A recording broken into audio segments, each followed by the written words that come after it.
शुरू. Good morning, students. Welcome to Academia APS. Now, you have already studied about electrostatic field and surface charge density, electric potential, etc. And now, today we are going to start with a new topic, that is behavior of conductors in electrostatic field. Before coming to the topic, we must know the basics. That is, what is a conductor? What is an insulator? First of all, a conductor. These are the substances which allow large-scale physical movement of electric charges through them when an external electric field is applied. What does this mean? This means when a conductor is placed in an external electric field, the charges present inside the conductor, they physically move from one place to another, and the conductor allows this movement. For example, silver, copper, aluminium, acids, alkalis, etc. are the examples of conductors. You also know that human body is also a good conductor of electricity and electric charges. The second category is insulators. These are the substances which do not allow physical movement of electric charges through them when an external electric field is applied. This means when insulators are placed in an external electric field, the electric charges are bound so tightly that they are not allowed to move from one place to another. These substances are diamond, glass, wood, mica, wax, distilled water, etc. Now, insulators are also called dielectrics. Why? Because the rubbed insulators were able to retain charges placed on them. So they were called dielectric. What does this mean? You have studied about induction, and before that you have also studied how the charges were named positive and negative. So on rubbing, when an insulator, it retains the charges placed on it. It does not drains away the charge. So they were called dielectrics. Whereas the rubbed conductors, for example metals, could not retain charges placed on them but immediately drained away the charges. So they were called non-electrics. What does this mean? That when conductors are rubbed with different substances, they were not able to retain those charges, but they immediately drained away the charges. They immediately gave them away. So those were called non-electrics. These are the basics of conductors and insulators. Now we come to the behavior of conductors in electrostatic fields. When we placed conductors in electrostatic fields, we observed different behaviors in conductors, and those were given in 6 points. So today we are going to discuss the behavior of conductors in electrostatic fields. The first point, which is very important, that the net electrostatic field is zero in the interior of a conductor. It is zero in the interior of the conductor. What does this mean? This means when an external electric field is applied on a conductor, the conductor has the electric field at the outer surface of it, but it does not have any electric field inside it. Now, let us understand it a bit. Let us consider a conductor ABCD placed in an external electric field E0. As you can see, positive and negative terminals. So the charges will flow from positive to negative, and during this flow there will be induced current charges on the faces AB and CD. And you can see CD will have negative charge and AB will have positive charge. Because of these induced charges, there will be an induced electric field, that is called EP, present inside the conductor. Because this EP will have a direction opposite to the external electric field E0. Now, there will be a time when EP will become equal to E0, and inside the current conductor, E0 minus EP will become 0. This means there will be no net electric field present inside the conductor. This again says that net electrostatic field is 0 in the interior of a conductor. This is a very important point and you have to keep it in your mind always. Now we come to the second point, that is just outside the surface of a charged conductor, electric field is normal to the surface.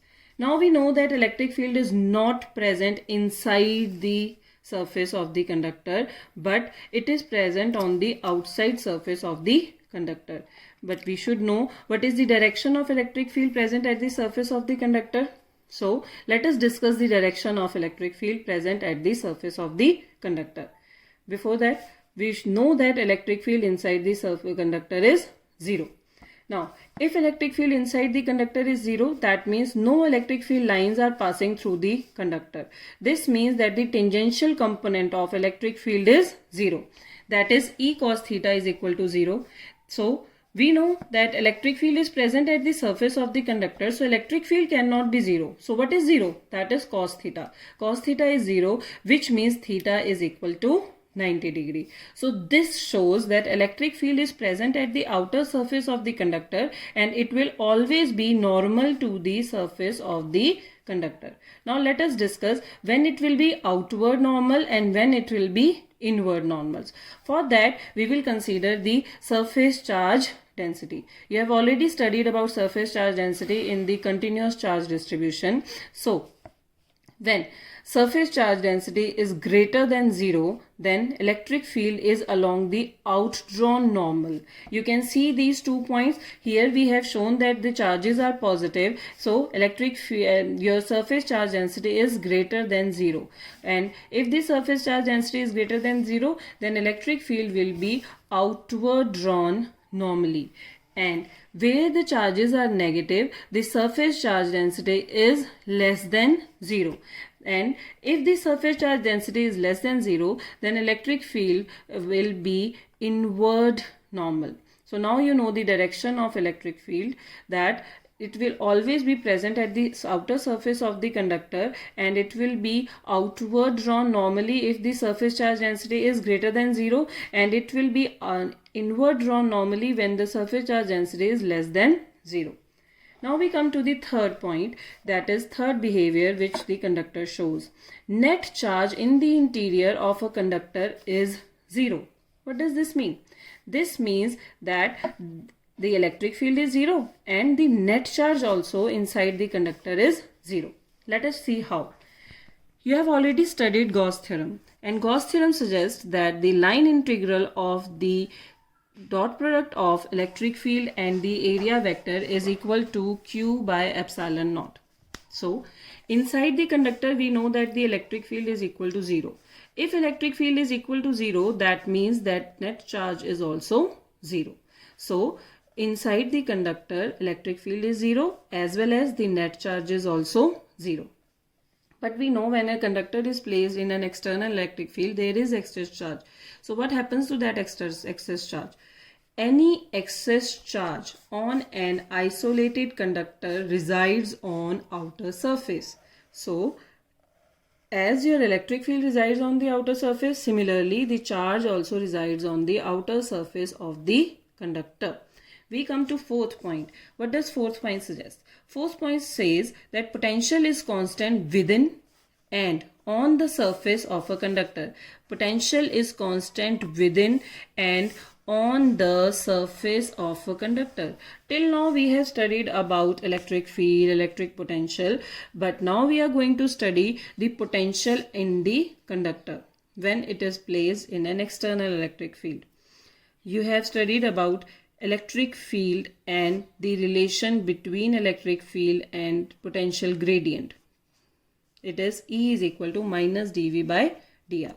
Inside conductor we know that electric field is 0. So E has no tangential component on the surface. There is no tangential component as we have already shown in the second point. So dV by dr is equal to 0. If dV by dr is equal to 0, according to differentiation, that means the term is a constant term. So potential throughout the volume of the conductor is a constant. Now we come to the second last point, that is electric field at the surface of a charged conductor is proportional to the surface charge density. That means electric field depends on the surface charge density of the conductor. Let us understand it a bit. we consider a surface of a conductor, and on the surface we consider a small cylindrical shape, a small cylinder of negligible height, and the area of cross section is ds. The half of the cylinder we consider just outside the surface of the conductor, and half of the cylinder is inside the surface of the conductor. Now let's say surface charge density is equal to sigma, area of cross section is equal to ds. Inside the surface, we know that inside the surface of the conductor E is equal to 0, and outside the surface E is perpendicular to the surface. So the total flux comes only from outside circular cross section of the cylinder. You know what is flux? Flux is E dot ds, and here we are talking about EDS because cos theta is 0. Now we come that total flux comes only from the outside circular cross section of the cylinder. Why? Because inside the circular cylinder the electric field is 0. So electric flux is equal to, you know what is it? EDS. It is positive for sigma greater than 0, that is surface charge density, and it is negative for sigma less than 0. Charge enclosed by the element will be sigma ds. How do we get it? We get it by the relation continuous charge distribution, where you know that sigma is equal to dq by ds and dq is equal to sigma into ds. Now applying Gauss theorem, we know EDS is equal to Q upon epsilon naught, and we have just proved that Q is equal to sigma ds, so we can put sigma ds upon epsilon naught. E is equal to, so now we get electric field is equal to sigma upon epsilon naught. This is just the, now we will talk about the vector form. So vector, if we represent it in the vector form, it is E is equal to sigma by epsilon naught n cap, where n cap is the unit vector and it gives the direction of E. This is true for both the signs of sigma, positive or negative. From here we can see that electric field intensity is directly proportional to the surface charge density. The last point of the topic today is surface density of charge is different at different points of an irregularly shaped conductor. It is not always possible that the conductor is regularly shaped. So we should know how a conductor which is irregularly shaped, in that conductor, how the surface charge density behaves. The surface charge density is different at different points of the irregularly shaped conductor. Why is this so? Because when conductor is placed in an external electric field, there will be flow of charges and charges will rearrange themselves. While rearranging themselves in an irregularly shaped conductor, the charges will be different at different positions, and that amount of charge will decide whether the surface charge density is positive or negative. If the charge is positive, if the total charge in that particular point is positive, then the surface charge density will also be positive. So for a positive charge, the surface charge density is positive, and surface charge density will be negative at places where the charge is negative. Always keep it in your mind, for positive charge, surface charge density is positive, and for negative charge, surface charge density is negative. It also depends on the area. If the radius of the surface of conductor is small, then area is smaller. You know that pi r square, if the radius is small, then area will be smaller. And if area is small, then surface charge density will be higher. And if the area is large, then surface charge density will be less. Always keep these points in your mind while considering conductors in numericals and wherever you study conductors in coming topics. This was the last point of today's topic. We will discuss this later again, and if you have any doubts, you can contact on WhatsApp. All the best. Study well. Take care.